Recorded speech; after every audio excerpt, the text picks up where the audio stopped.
Alan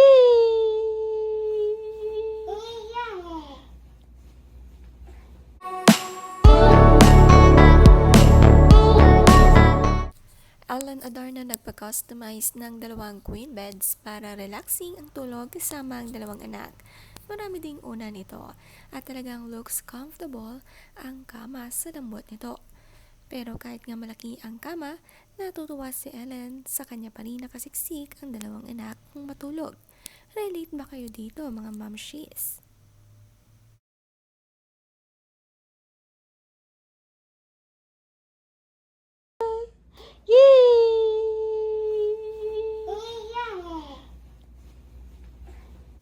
Gustong gusto nga ni Liana ang kanilang bed.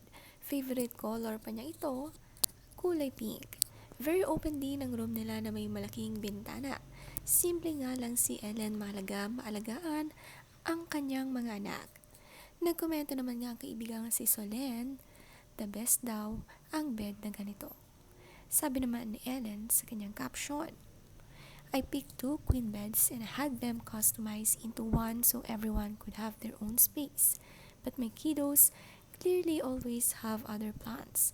Somehow we always end up squished together anyway.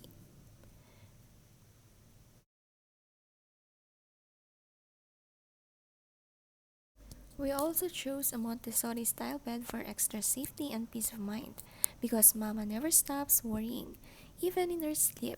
And yes, there's an extra bed on my side for my best friend who wants to sleep over and feel the love too.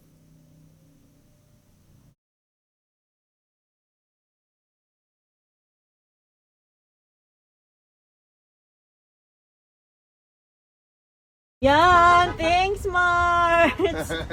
Next is license to kill. License to Yes, watch out. Very independent na nga si Ellen ngayon at kumuha na nga rin siya ng sariling driver's license, ready na mag-drive kahit saan. Lalo na ngayong gustong maging tutok sa anak. Hatid sundo sa school si Elias. Ito nga ang kanyang mga kasamang kumuha ng lisensya at kumain pa nga sila sa karinderya, napakasimple.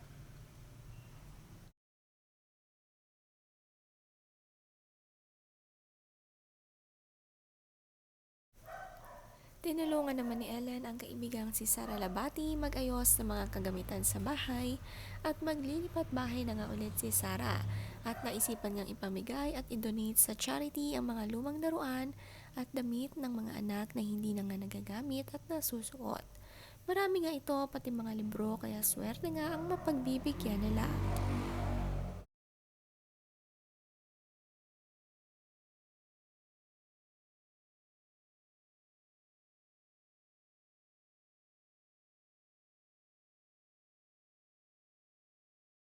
Nagpa-customize din si Ella ng gold necklace na nakalagay ang pangalan ng dalawang anak, Elias at Liana. Ang cute nga nito at may heart-shaped diamonds pa sa gitna.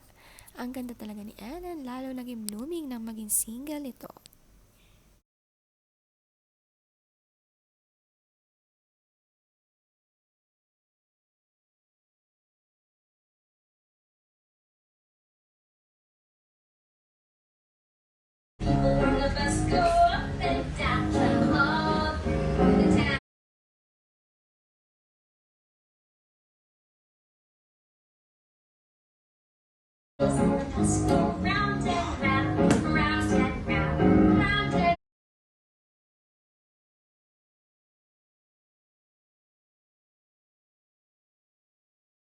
Nakipaglaro naman ng chess si Elias sa kanyang mami Ellen at hinamon nito kapag nanalo nga raw siya ay bibilhan siya ng Robux.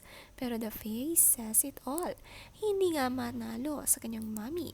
Sanay palang maglaro ng chess si Ellen kaya pinaturuan din niya si Elias.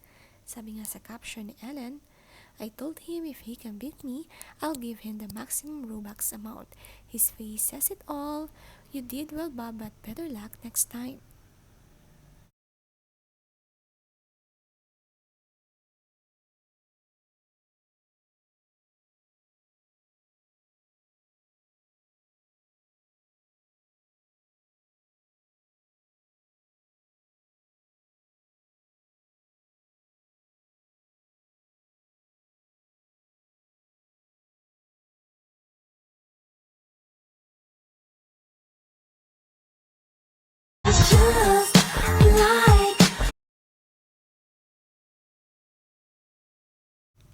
May nilabas namang bagong statement itong si Ellen Adarna at usapan daw nila sa GC ay sabi niya, natatawa ang group chat at nasabi na lang talaga.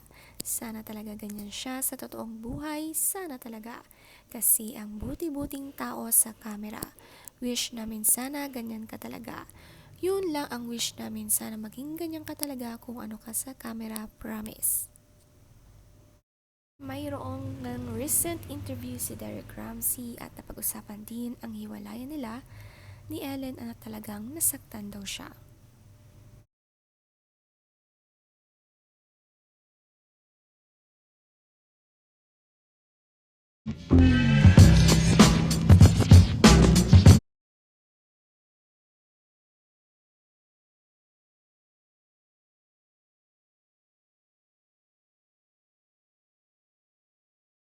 Nakakatuwa nga ang dalawang magkaibigan na Sarah at Ellen nagkakasundo lalo na't pareho na silang single mom ngayon. Mga strong moms nga sila. Inaalalayan ng bawat isa lalo na parehas na eskwelahan pumapasok ang kanilang mga anak. Mas naging close at malapit nga silang dalawa.